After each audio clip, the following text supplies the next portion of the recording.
पिछली क्लास के अंदर क्लास 7 से संबंधित कोण के बारे में पढ़ा था। कोण के अंदर आपने पढ़ा था कोण किसे कहते हैं और कोण कितने प्रकार के होते हैं, ये हमने पढ़ा था।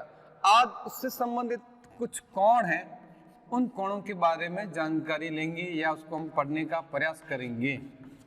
तो सब पॉइंट है संबंधित कोण। संबंधित कोण, इससे संबंधित कौन से कोण कौन होते हैं वो दिमाग में रखना है। सबसे पहला पॉइंट है पूरक कोण। पूरक कोण किसे कहते हैं? पूरक कोण किसे कहते हैं? ऐसे दो कोण जिनका योग 90 डिग्री होता है। ऐसे दो कोण जिनका योग क्या होना चाहिए? 90 डिग्री होता है, तो उसे पूरक कोण कहते हैं। तो डेफिनेशन बनती है ऐसे दो कोण, ऐसे दो कोण जिनका योग 90 डिग्री होता है,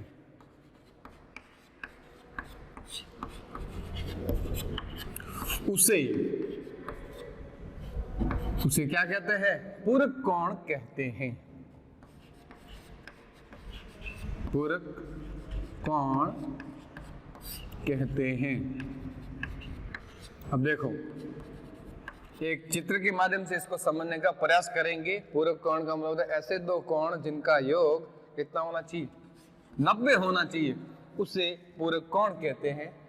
जैसे आपको पता है 90 डिग्री का कोण किस तरह से बनता है। ये 90 है। अपने को कितने दो कोण लेने हैं? दो कोण होने चाहिए, कोई भी दो कोण। जैसे इधर से मैंने बीच में लाइन डाल दी है, ये आपके हैं 45 डिग्री, तो ये भी कितना होगा? 45। तो 45 डिग्री प्लस 45 डिग्री बराबर कितना होता है? 90 डिग्री होता है। किसी ने कह दिया ऐसा जरूरी है क्या? आकृतियां अलग अलग भी हो सकती है। ये आपका 30 डिग्री,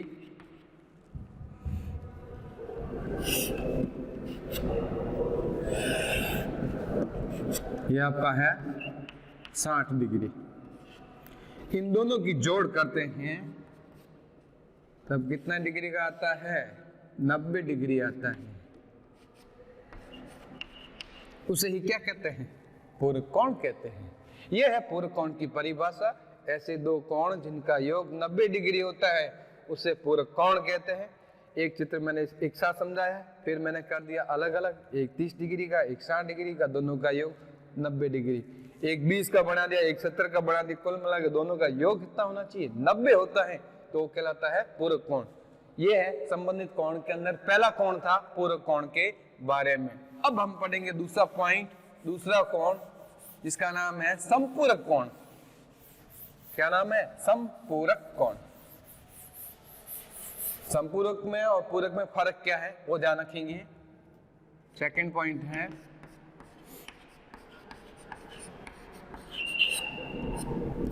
संपूरक कोण। ऐसे दो कोण, ऐसे दो कोणों का योग,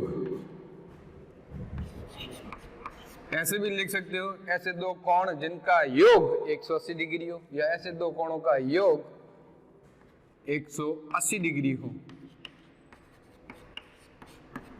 उसे क्या कहते हैं?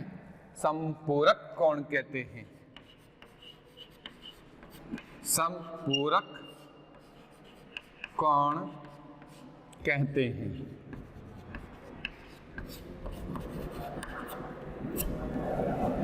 कितना होना चाहिए दोनों का योग? 180 डिग्री। ये पॉइंट ध्यान रखना है। कैसे? जैसे मैंने एक चित्र बना दिया है, ये यहां से स्टार्ट होता है, मैंने यहाँ से ये कर दिया जैसे इस तरह से, ये 75 है, तो पीछे कितना होगा 105 डिग्री, यानी 105 डिग्री प्लस 75 डिग्री बराबर 180 डिग्री। ये कहलाता है संपूरक कोण। अलग अलग करना चाहते हो, अलग अलग किस तरह से,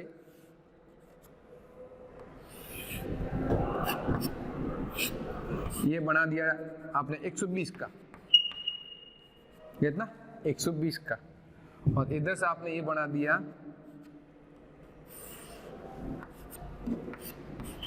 60 डिग्री का। दोनों के बीच में मैंने प्लस का लगाया है, यानी कुल मिला के योग कितने का हो जाएगा 180 डिग्री। यही कोण कहलाता है संपूरक कोण। संपूरक कोण का मतलब है ऐसे दो कोणों का योग जिनका, ऐसे दो कोणों का योग 180 डिग्री हो, या ऐसे दो कोण जिनका योग 180 डिग्री होता है, उसे संपूरक कोण कहते हैं। ये डेफिनेशन थी संपूरक कोण के बारे में। अब आपका पॉइंट है, पॉइंट नंबर 3, आसन कोण। पॉइंट नंबर 3 है आसन कोण। आसन कोण किसे कहते हैं, इसको समझने का प्रयास करेंगे। आसन कोण, पॉइंट नंबर 3,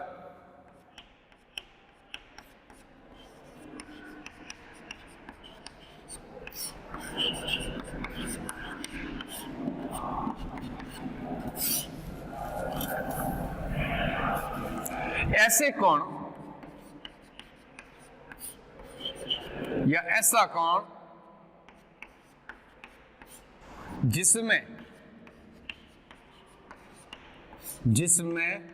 एक उभयनिष्ठ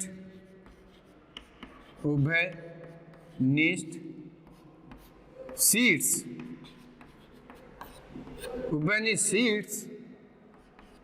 तथा एक उभयनिष्ठ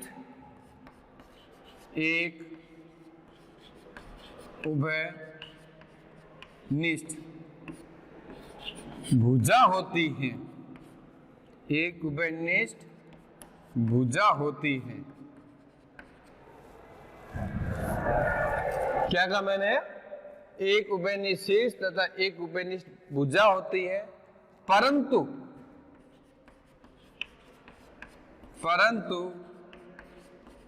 कोई भी अंतः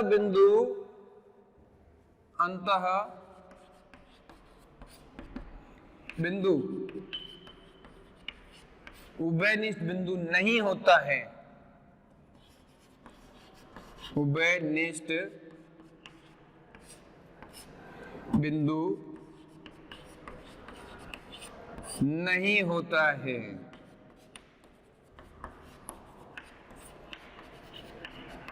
ध्यान रखना, आसन कोण किसे कहते हैं, ऐसा कोण जिसमें एक उभयनिष्ठ शीर्ष हो और एक उभयनिष्ठ भुजा हो, परंतु लेकिन कोई भी अंतः बिंदु उभयनिष्ठ बिंदु नहीं होता है। मतलब बिंदु तीनों में, जैसे चित्र बना के समझने का प्रयास करेंगे, इसमें अंदर की तरफ का जो बिंदु होता है वो उभयनिष्ठ नहीं होता है।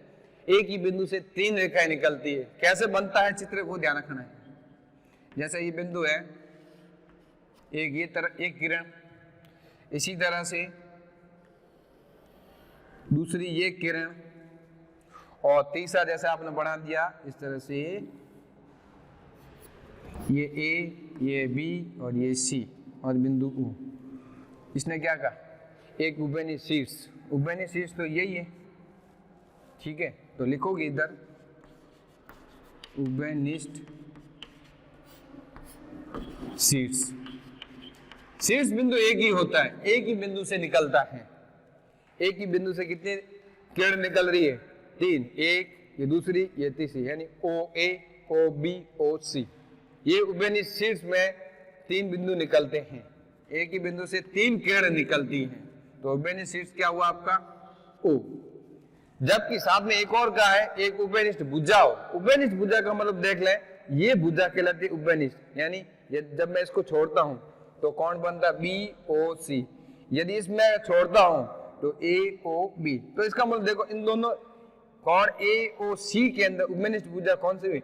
बी ओ, ये कहलाती है उभयनिष्ठ भुजा। तो लिखोगे उभयनिष्ठ भुजा क्या है? O B. परंतु कोई भी अंतर बिंदु उभयनिष्ठ है? ये है नहीं है, यही तो कहलाता है आसन कोण। जैसे मैं बात करता हूं कोण ए ओ सी के अंदर क्या क्या होता है, दो कोण बने हुए होते हैं। कोण ए ओ बी प्लस किया है मैंने कोण बी ओ सी, मैं कोण की बात कर रहा हूं। ए ओ सी के अंदर कोण ए ओ बी और बी ओ सी को जब जोड़ते हैं तब कोण आपका वास्तव में जो चित्र बना है ए ओ सी वाला वो ये आता है, जिसके अंदर ये देख लो ये बिंदु और इसके अंदर भी ये बिंदु, इन दोनों को कोणों का योग जो भी जैसे अलग अलग होता है एक कोण बनता है, ये पूरा इस तरह से। पहले कोण ये था ए ओ बी के अंदर ये कोण था, फिर बी ओ सी के अंदर ये कोण होता है। जब इन दोनों को इसको जोड़ते हैं तब पूरा कोण बनता है, यहां से लेके यहां तक, तभी कहते हैं कोण ए ओ सी। ए ओ सी बराबर कोण ए ओ बी, कोण प्लस के रूप में कोण बी ओ सी, इन दोनों को जोड़ते हैं तब भी कहलाता है ए ओ सी। और इसके अंदर देख लो उभयनिष्ठ भुजा कौन सी है? ये वाली, ये उभयनिष्ठ भुजा कहलाती है। ध्यान रखना अच्छी तरह से, आसन कोण के अंदर एक उभयनिष्ठ भुजा होती है, एक उभयनिष्ठ शीर्ष होता है। एक ही बिंदु से 3 बिंदु निकल सकते हैं, 3 से ज्यादा भी बिंदु हो सकते हैं, कम से कम 3 बिंदु होंगे, ये हमें ध्यान रखना है, तभी हमें प्राप्त होता है आसन कोण। तो आसन कोण किसे कहते हैं? ऐसा कोण जिसमें एक उभयनिष्ठ शीर्ष तथा एक उभयनिष्ठ भुजा होती है, परंतु कोई भी अंतर बिंदु उभयनिष्ठ बिंदु नहीं होता है। ये इसकी परिभाषा थी। नेक्स्ट पॉइंट है रैखिक कोण युग्म। अब आसन कोण का इससे संबंधित ही है, लेकिन उसमें फर्क रहेगा। आसन कोण के अंदर हमेशा ध्यान रखना दो कोणों का योग नहीं पूछता है तो भी 180 डिग्री नहीं होगा, जबकि रैखिक कोण युग्म में 180 डिग्री का कोण होता है। वो उसकी डेफिनेशन क्या है, पहले उसको समझने का प्रयास करेंगे, उसके बाद हम देखेंगे रैखिक युग्म कोण। इसकी परिभाषा क्या होती है? ऐसा कोण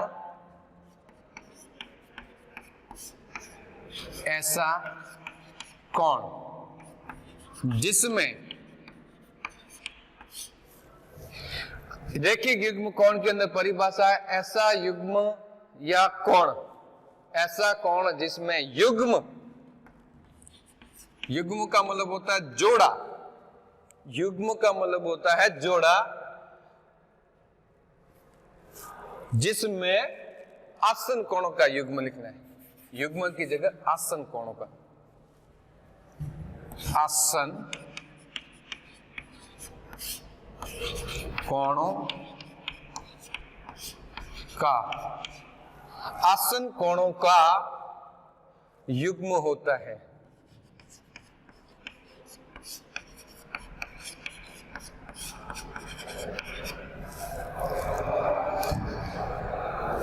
जिनकी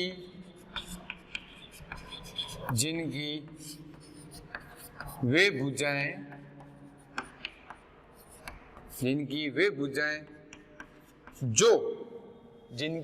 भुजाएं जो उभयनिष्ठ नहीं है, जो उभयनिष्ठ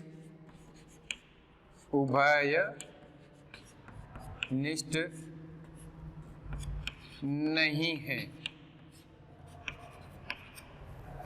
ऐसा कोण जिसमें आसन कोणों का युग्म होता है, जिनकी वे भुजाएं जो उभयनिष्ठ नहीं है,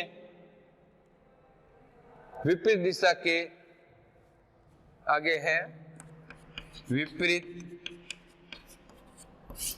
दिशा के विपरीत दिशा में किरण होती है, विपरीत दिशा में किरण होती है। साथ में और लिख सकते हो, और इसमें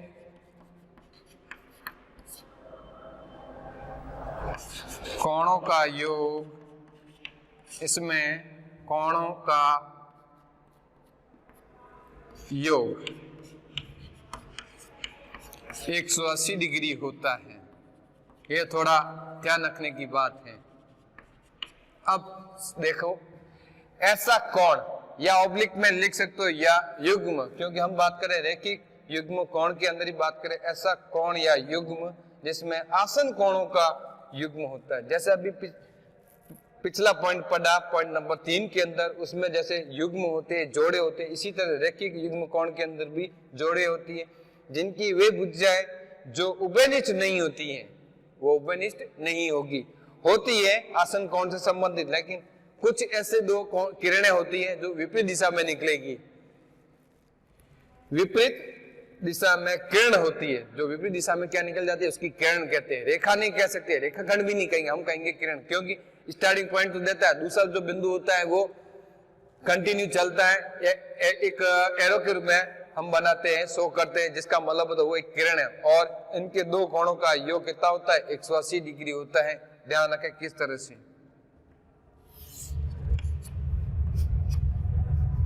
जैसा आपका ये है, किसी ने कह दिया सर ये आसन कोण है, मैंने कहा ठीक है, अच्छी बात है, इसको हम आसन कोण भी कह सकते हैं, क्योंकि उसमें बात क्या कही थी, उभयनिष्ठ शीर्ष होता है, ये जैसे शीर्ष है, और उसमें एक उभयनिष्ठ भुजा भी होती है, और इसमें उभयनिष्ठ भुजा क्या आपकी ओ वही है। जबकि इसमें क्या कह रहा है, ऐसा कोण जिसमें आसन कोणों का युग्म होता है, ये इस तरह से युग्म के रूप में होता है, जिनकी वे भुजाएं जो उभयनिष्ठ नहीं है, ये भुजा उभयनिष्ठ नहीं है, उभयनिष्ठ भुजा तो ये है, ये वाले नहीं है। ये जो बिंदु है ये इस दिशा में जा रहा था, इसके विपरीत दिशा में कौन सा जा रहा है, ये, यानी ओ एक्स ओ जेड का क्या है, विपरीत है। परंतु इसमें ये ध्यान रखना, ये किरण तो है ही, इसमें ये ध्यान रखना, इसमें कोणों का योग कितना होना चाहिए, 180। जैसे ये आपका है 65 डिग्री, तो ये कितने का होगा, 115 डिग्री। इन दोनों का योग कितना होना चाहिए, 115 प्लस 65 डिग्री बराबर 180 डिग्री की। ये थोड़ा ध्यान रखना है। रैखिक युग्म कोण के अंदर ध्यान रखना है, दो कोणों का योग कितना होता है, 180 डिग्री होता है। कितना, 180। ये होता है रैखिक कोण युग्म। इस तरह से चित्र बना होता है, अलग अलग करके समझ सकते हो। ये जैसे इसने अलग कर दिया इस तरह से, ये 115 है, प्लस के रूप में आपने क्या किया इधर,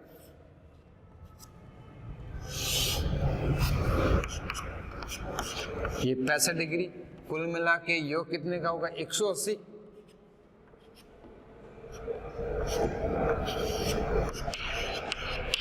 ठीक है, अब देखो एक्स ओ वाई प्लस, नहीं है तो देख लो, कौन एक्स ओ वाई प्लस फिर वाई ओ जेड, कौन वाई ओ जेड बराबर में क्या होगा, एक पूरा कौन, कौन X O Z, X O Z. कुल मिला के इन दोनों को जब जोड़ करते हैं तो कितना आता है, 180 डिग्री आता है। ये 115 प्लस 65 डिग्री बराबर 180 डिग्री।